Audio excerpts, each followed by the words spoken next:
it now in your pocket. Tee-hee. Don't lose it. Drop it down.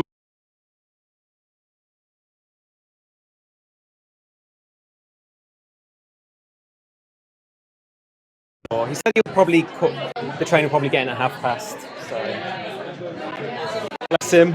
All right, love. Cool. Let's kick things off. Yeah, I've got more gadgets. That feels like the future, though. I've got a gadget that, if you've got time to show me how to use it, it's anyway. Do I announce you? I can't remember. I'll do it. Thank you so much. Yeah, I can try now.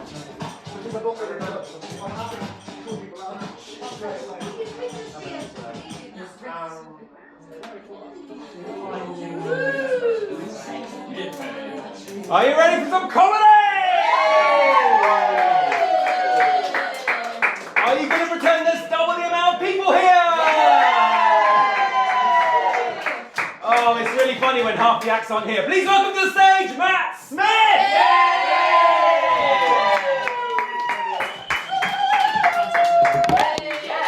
Hello, and thank you. Oh, hello. These aren't the acts. Don't worry about it. Please come in. Hello and welcome to Spilt Bill, not a typo, we're calling it Spilt Bill for some reason I can't remember. Thank you so much for coming along and supporting live comedy. I know 3 of the people in the room, and for a comedian that's pretty good odds. I want to tell you right off the bat though, there has been trouble. You might have seen on the poster there are 2 people. There's only me here right now. This is on either, I'm just really booming with my next one. What? Excuse me, everybody. Technical problems. Excuse me, everybody. Excuse me, everybody. Please help, Ellie. Oh, thank God there's a woman in the room. There we go. I think she did it on purpose. So like I was saying, hi, I'm Matt, I'm one half of Spilt Bill. Unfortunately, Kieran is stuck on a train somewhere outside of East Croydon. Yeah. We're not sure I have an hour of material, so we're just going to see how I go. Thank you. It's going to be fun, I promise. So yeah, hi, I'm Matt, and I want to tell you right off the bat, I'm not as boring as I look. I get it, the name, Matt Smith, boring, the face, you're boring, and the hair balding, but also kind of boring. Yeah, but I'm okay with it, I made my peace. I am not that boring in reality. Does anyone here identify as boring? No, well, some of you are, and that's fine. Normally second row. Normally, statistically, it's the second row. So you dodged a bullet in the front row. Yeah. It's fine. I mean, I'm bisexual, but in 2026, thank you. In 2026, being bi in Brighton, it's nothing. Like, if you're visiting Brighton today, by the time you leave, you will also be bisexual. That's how it works. Yeah. The trains do not leave, you just stay bisexual and you stay in the town. My type of bisexuality is I'm attracted to both men and women and petrified of dating either of them. That's my flavour, that's my particular flavour. It's very basic, I kind of liked my normal voice now. There we go. What else can I tell you about you? Being bi now, kind of like the almond milk of sexualities. There are more tasteful options with less environmental impact. Yeah. Do you know how much water it takes to make a single litre of bisexuals? It's terrible. A lot of people don't believe I'm bisexual, and I think this neckerchief is doing a lot of the heavy lifting. But I didn't look in the mirror either. With this kind of shirt, I look like that little kid from Jurassic Park. That's not the vibe I'm going for either. I love how my friend Scott, one of the few people that does know me, is laughing very well. What else is interesting about me? Like, on paper, I speak Japanese. Right? That's a little bit of seasoning to this overly confident pile of mashed potatoes up here, I think. And I'm good too. It's not like your mate that says they speak French and then you get there and they're like, Je voudrais un croissant. No, I'm good. If anyone has like a cool Japanese back tattoo, I am confident I can ruin your night. Yes! So, you go on holiday and you get that tattoo, and in the middle of the back it's meant to say, calm, clarity, companionship. And then I read it and I say, no, that says chicken cat's curry. And I'm the monster all of a sudden. Yeah. I learned Japanese because I ended up living there for a good 6 years. That's after I realised that was probably going to be the quickest way for me to get a personality. Still working on it. I'm trying. I think I was cursed to be boring right from the start. I once auditioned to be the Milky Bar Kid. Yeah, hold your applause. Yeah. I once auditioned with Bud. If you don't know who that is, it's like this tiny cartoon character kid. It was also a little boy in adverts, like made by Nestle to sell Milky Bars to kids. He was like big cowboy hat, really thick glasses, very pale. It didn't really make a lot of sense. Like if a man was dressed like that now, he'd be on some kind of police watch list. Yeah. Back then, it was a different era though. In the 1992, oh, it's a different time. We couldn't even have dreamt you could milk an oat. It's a different era. And back then, I looked like the Milky Bar Kid. Pale, blonde, and bullyable. Oh, very bullyable. Very bullyable, yeah. At my school, a rumour went round, right, that I was asthmatic. I'm not, I just looked asthmatic. It wasn't even my idea to do this whole thing. I wasn't aiming to be some child star.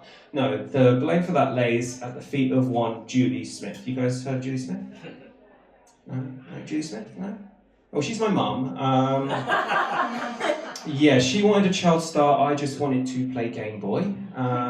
We met in the middle, and eventually we had to go to the audition in London, which was very exciting. I lived in Hampshire, so me, my mum, my dad, my older brother, and my little sister and me, all in the car, off to London we went. Now, middle child, if you couldn't guess already, middle child, which meant middle seat. Now, middle seat means you don't get a nice diagonal seatbelt, do you? You get the middle seatbelt, you know.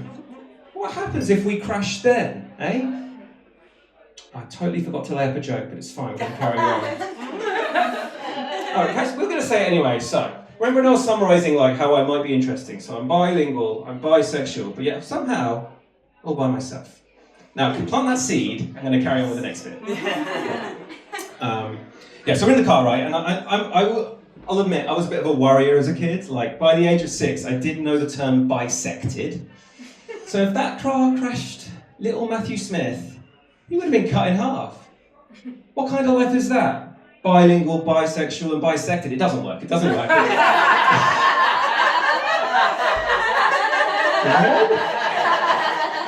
doesn't work if I don't set up the joke. But do you think that would have been good if I got it all in a row? I think there's something there. I feel like there's something there. So the audition day came, so we're all in London, and then I just had to queue with just hundreds of other prospective Milky Bar kids. Have you ever done that? Just been in a line with hundreds of your own clothes? Just a buffet of the bullied. And then the whole audition was you have to get up on stage and you had to say the world famous Milky Bar Kid catchphrase. Do you guys remember what that was? Yes, please. Milky Bars are on me. Thank you very much. Round of applause for the first bit of audience participation we've done. Yeah, the Milky Bars are on me. Now that sounds lovely, right? But this is 1992. A Milky Bar back then was what, 20p? It's not the grandest display of wealth I've ever heard of. So I stand up on stage and I have to say the catchphrase. I stand up and I'm proud, I put my chest forward and I say, the Milky Bars are on me! Yeah, it's a silence, just like that. Perfect. Yeah, but did I get the role? Did I get the role? Did I get the role? No, of course not. I was fucking terrible. I did not get the role. But then, what happened to him anyway, right? He kind of disappeared. The TV ads evaporated. He's not even on the rappers anymore. What happened to the Milky Bar Kid, eh? Who killed the notorious MBK? I mean, I guess he was a cowboy, so maybe there was a bounty for his head? Get on board, they're on board. Well, now there's some Snickers. Don't worry, there's only one more. I think, bleakly, honestly, probably what killed him was all that sugar. It's a bit of a downer to end it on, you know. But I like to think wherever he is now, I like to think he's resting in peace. Reese's Pieces. We'll move on, I promise, that's it. I'm trying to get, I talk about food a lot. You probably see, I've already mentioned like food and drinks a lot in my stand-up and stuff. Because unfortunately I do identify as a foodie. Yes, I hate being called a foodie, but I did. It was me who walked so that others could stand in line for bubble tea. Yes, you're welcome. Does anyone know what the difference is between boba and bubble tea? Mindset. Yeah. I don't like being called a foodie because I think if you say you're a foodie, it kind of just lumps you in this group of like Instagram people that just share everything about their life, you know, the kind of couple that gives birth to their first child and just shows it to the camera and says, "We did a thing." With this face. Well, actually, no, this face is the mother. The dad is normally just gormlessly going, "You did a thing." When I make a cheese toastie, that's doing a thing. How do I make a cheese toastie? Thank you for asking. I use 4 types of cheese, 2 slices of sourdough, slow and low, lots of butter, not in the grill, in a frying pan, 8 minutes, then 4, 12 total. That's doing a thing. They made sentient life and didn't add any hashtags to it. They are not on my level. Not right. This is good. The last time I did the joke, there were a lot of parents in the room and it did not go down well. So this is good. I've got a nice balance in the room tonight. Thank you again so much for coming. I'm not heard from Kieran yet, so we really are hoping for the best. Also, this isn't like an act. There's no fake person who isn't going to turn up. There definitely is someone on their way, somewhere between Croydon and here. I don't like being called a foodie. I prefer, if you're going to have to call me anything, just call me a prick. I personally find that less offensive, thank you. Yeah. What else do I want to talk to you about? I've done the food stuff.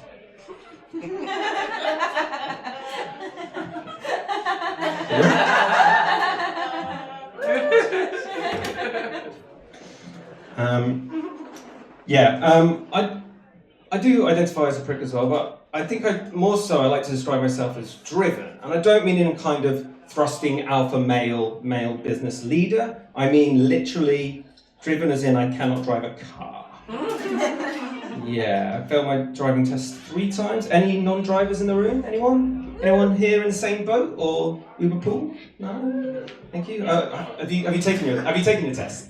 No, I'm so sorry. You can drive. You can drive and you're just rubbing it in my face by putting your head down.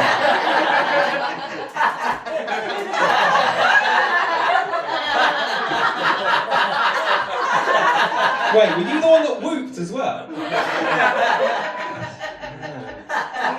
You've all got a read on me that I'm a weak target and you'd be completely accurate. I'll be thinking about that for months now. Yeah, I can't drive, but doing stand-up and stuff, like even today, right, it means I ride a lot of trains. Well, I book a lot of trains. But in reality, well, listen, when society falls, right, when the sea levels rise and anarchy reigns, I will be taking leadership from only one person, one type of person in this world, and that is the rail replacement bus driver. They are heroes. They are what makes Britain great. Immeasurable confidence, infinite patience. It's intermittent gout. But apart from that, they are all legends. Oh my God. Rail replacement bus drivers, because when the call comes, the rail replacement bus driver will answer that call.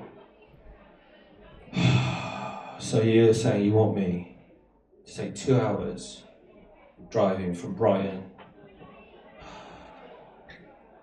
to 3 Bridges? Well, you're in luck, because I'm already in a terrible mood. And they stub out their Marlboro Light on the Oyster card reader and they're off. On buses, just driving around the UK, picking up people, let's note, that expressly did not want to travel by bus. Just everyone's furious to be there. There's something about a rail replacement bus. It's like that Christopher Nolan film. I forgot again. What's that Christopher Nolan film where like time goes backwards and then space folds in? What's that? Tenet. Not Tenet. No, like. Oh, Inception. Inception. Benjamin Button. Not a Nolan film, but I appreciate participation. To be honest, I think as we can all discover now, that's all Christopher Nolan films. In that, a Christopher Nolan film is like riding a rail replacement bus, in that you are trapped for 2 hours and you have no fucking idea where it's going. Yes. Yeah, I don't get why people hate them so much. I think it's exciting. Also, has anyone ever been on a rail replacement bus that breaks down?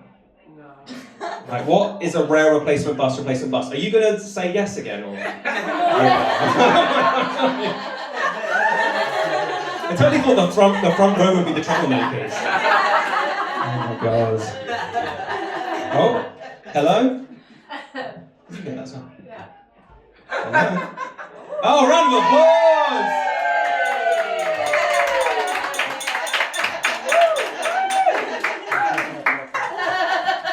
Now I'm just going to speed up talking and just get me off stage. Yeah, that is Kieran. That's not like the plumber or anything. No. Oh, where are we going with this? Oh, rail replacement bus. Funnily enough, yeah. I wonder what that looks like. What does a rail replacement bus look like? And is it just a skateboard that's been set on fire? But it doesn't matter, because if the rail replacement bus driver's involved, he will get that flaming skateboard to 3 Bridges, even though it's meant to be coming back to Brighton. He's a hero like that. I do wish I could drive. I really do wish I could drive. About 6 months ago now, I had this health scare. I was getting a lot of headaches whenever I did intensive exercise or had sex. Brag. Yes. So I went to the GP and he went, "Oh, mate, actually, you should actually go to A&E. It might be a blood clot in your brain." Cool. Cool. And in his words, "Oh, this isn't an ambulance thing. You just need to get yourself to the hospital." Now, I didn't ask a friend to drive me. I didn't order a taxi. I got on a bus in rush hour traffic in London, and it took me 90 minutes to get there. And by the time I got there, I was dead. I mean, I wasn't, but I could have been, given how long it took. It seems like I had no sympathy for me dying there, and I've got to work on that for a second. You're like, good riddance, he's gone. Oh man, I've got to work on that sympathy, yeah. But that was kind of a bit of a shock for me, so I started doing a lot more gym training, started doing high intensity interval training. You guys heard of that? Little Miss Know It All the back, you done that? You got back on that? Yeah. Sorry, what's your name? I feel like you're my nemesis now. Georgina. Hi, Georgina. Round of applause for Georgina, everyone. Everyone loves to see the stand-up get derailed, so I appreciate it, yeah. So I'm doing high intensity interval training. If you haven't heard of it, good for you. Because it is round upon round of intensive exercise, scientifically designed, I think, to make me cry. Oh, yes. I don't like it. I don't like the gym. I don't like the people. I'll start with the gym. The gym itself, it's just it doesn't even look like a gym. It's one of those places where you walk in and it's just motivational words on the walls, like push and pull. And once you get through those doors and the back door, just says breathe. Now, I'm no expert.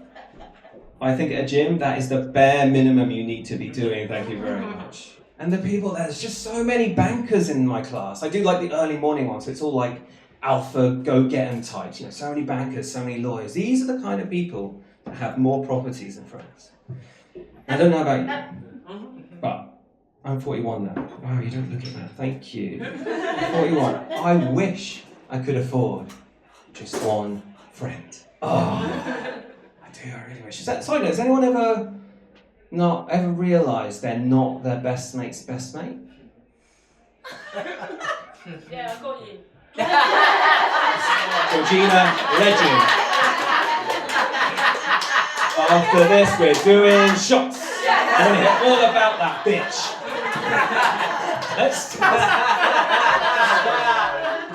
Is her name Laura? Lucy. Oh, Nell! I knew it was Nell!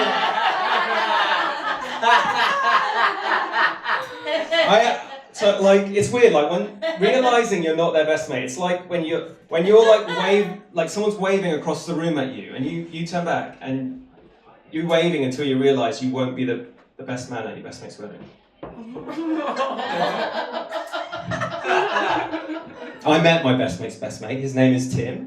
He's actually quite nice. He is unaware I'm talking about him during my stand-up, though, so we might have to deal with that. We exchanged WhatsApp numbers, and to be honest, he won't stop texting me. And then I was like, maybe I'll make maybe I'll be his best friend. That would show both those fuckers, wouldn't it? Yeah. Anyway, back to the gym, right? So back to the gym. There's just so many of these kind of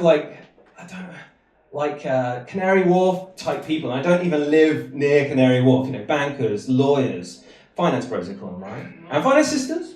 Sorry, Georgina, finance sisters. Women can choose to be dead inside as well. Thank you very much. And they're all so ripped. They're all just so bulked and toned. Why? What for? Seriously, how strong do we need our accountants to be?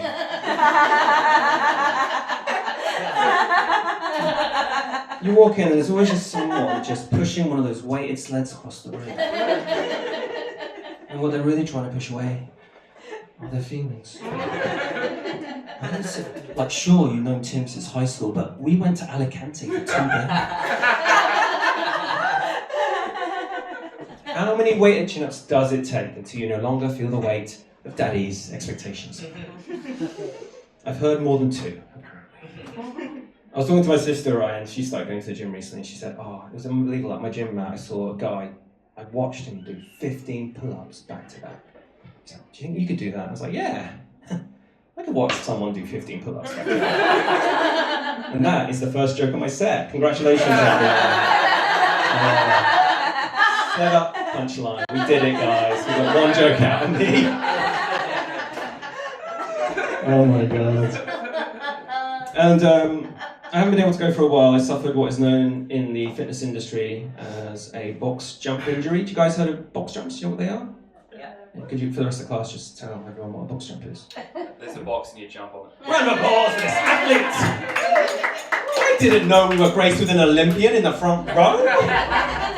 Now, I don't think some of you are getting it, so if I just clear a bit of space here. So what happens is it's normally hip to knee length, and what you do, you just kind of steady, and can you imagine if I did it? Can you imagine if I did it? I can't, because that's how I injured myself. But back to the story. So I injured myself in a very embarrassing way. A box jump is not a challenging thing, but the worst part about it was the fact that I was paired with this guy called Steve. Every gym is equipped with a Steve. My Steve? Yeah, literally, 6'4". Former university rower. This Steve is so fucking hot, oh my god. Seriously, if you saw his silhouette, you'd say that's the perfect upside down triangle of a man. Oh, body like a giveaway sign. Oh.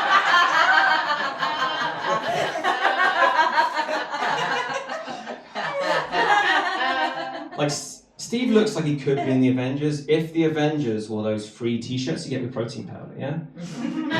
Huel here, yeah. He's my man, yeah, at our gym we've got one of those body comp machines, right? I tell you, yeah. Body fat percentage, bone density, whether you like butter or not. Steve is 8% body fat, but get this, 40% neck and shoulders. Oh my god! So distracting! So jumping up and down on these boxes, right? And I somehow managed to trip up the box. I don't know how either. Next thing I know, my chest is slamming into the box and I make a noise best described as the disappointing sigh of a twice divorced accordion. That is when I should have left the class, but I didn't because I am what? An idiot, yeah. And Steve was right there, and I couldn't disappoint Steve. So we go to the next exercise, and it's one of those sandbag ones where you have to kind of flip it up on your elbows, right? I'm not even kidding. 90 seconds after I got up from the box, I hit myself in the face with the sandbag. Split my lip open. Blood pouring all down my face, blood all over my top, blood over the sandbags. That's when the teacher, instructor guy was like, you need to leave and you need to go to A&E. The second time in 6 months. So I go to A&E. And Steve, before I go, Steve, bless him, didn't even blink, didn't notice. Yeah. So we're off to A&E and they tell me I need 3 stitches in my mouth and that I've fractured a finger in my left eye. Thank you for laughing. It's the most you've laughed during the whole set.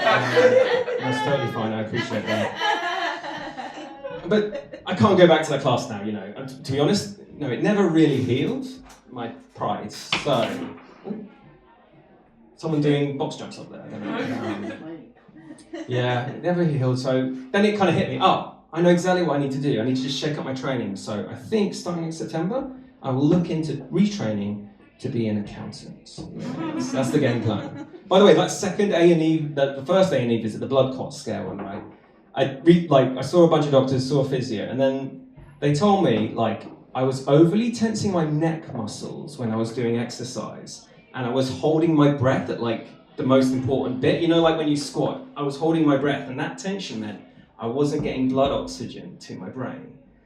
And they said I wasn't breathing right. The writing was on the fucking wall.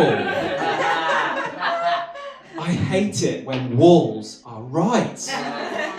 It's a really weak ending, but that's the end of my set. Are you ready for your next comedian? Fresh from starting a fire on the line down from London. Please welcome to the stage, Kieran Carr!